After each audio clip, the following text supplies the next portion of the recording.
આણંદ જિલ્લા પંચાયતના પ્રમુખ પદની ચૂંટણીમાં મોટો વળાંક આવ્યો। ભાજપના મયુરી પટેલનું રદ થયેલું ફોર્મ માન્ય રાખવામાં આવ્યું। મયુરી પટેલે પ્રમુખ પદે બહુમતીથી વિજેતા જાહેર કરાયા। અગાઉ એકમાત્ર કોંગ્રેસના ઉમેદવાર ગૌરી તડવીનું ફોર્મ હતું માન્ય। મયુરી પટેલનું ફોર્મ માન્ય રખાતા કોંગ્રેસે પ્રમુખ પદ ગુમાવ્યું।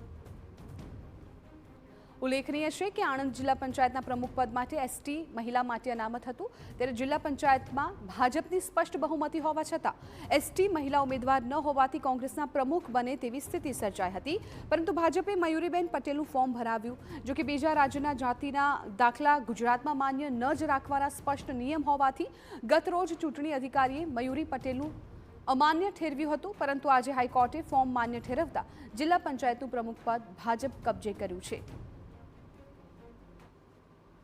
એસટી માટે અનામત હતી અને કાલની જે ડેવલપમેન્ટ હતી એનાથી પણ આપ લોકો વાકેફ છો કે બે ફોર્મ્સ હતા, આમાંથી એક ફોર્મ માન્ય રાખવામાં આવ્યું હતું અને એક ફોર્મ અમાન્ય રાખવામાં આવ્યું હતું। પછી આજે સવારે મારા ઉપર બજાવણી થઈ છે કે મારા જે કાલનું હુકમ છે એના ઉપર સ્ટે છે અને કોર્ટને એ હુકમ કર્યું છે કે જે બીજા ઉમેદવાર છે જેની નોમિનેશન પેપર્સ અમાન્ય રાખવામાં આવ્યું હતું એ માન્ય રાખવામાં આવે અને ચૂંટણી પ્રક્રિયામાં એને ભાગ લેવા